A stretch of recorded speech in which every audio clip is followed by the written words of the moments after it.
अगदी बरोबर आहे. युद्ध लांबलं तर या सगळ्या गोष्टी आहेतच.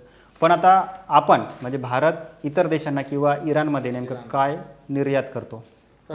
सगळ्यात महत्त्वाचं म्हणजे भारत असेल किंवा महाराष्ट्र आपण घेऊया. तर महाराष्ट्रातून आपण जर बघितलं तर कांदा हा खूप मोठ्या प्रमाणात पश्चिम आशियात जातो. आणि आता युद्ध हे सुरू असल्यामुळे जवळपास मुंबई बंदरात नाशिकमधील कांद्याच्या 160 कंटेनर अडकल्याचे आपल्याकडे माहिती आहे. असे इतरही गोष्टी आहेत.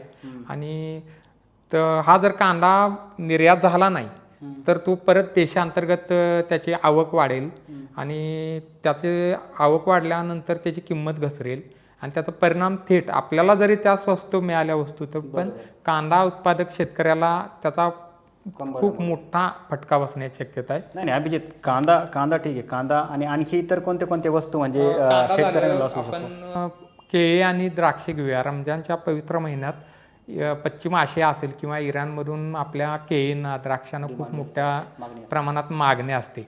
आणि एकट्या जळगावमधून रोज 12 कंटेनर केळी आपण पश्चिम आशियाला निर्यात करतो. हे सगळे कंटेनर तिथंच थांबून आहेत. किंवा केळी उत्पादक शेतकऱ्याचा आपण 1-2 दिवसात बघतो की हा सगळा नाशवंत माल आहे. हा जर त्यावेळी गेला नाही पलीकडे किंवा त्या देशात तर त्याचा फटका थेट हा शेतकऱ्यांना बसतो.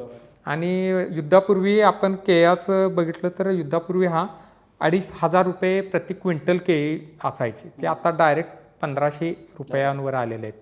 आणि तेच द्राक्षांच्या बाबतीत पण आहे की निर्यात जर झाली नाही किंवा हे युद्ध जर बराच काळात सुरू राहिलं तर त्याचा फटका आपल्याला थेट शेतकऱ्यांना बसणार आहे.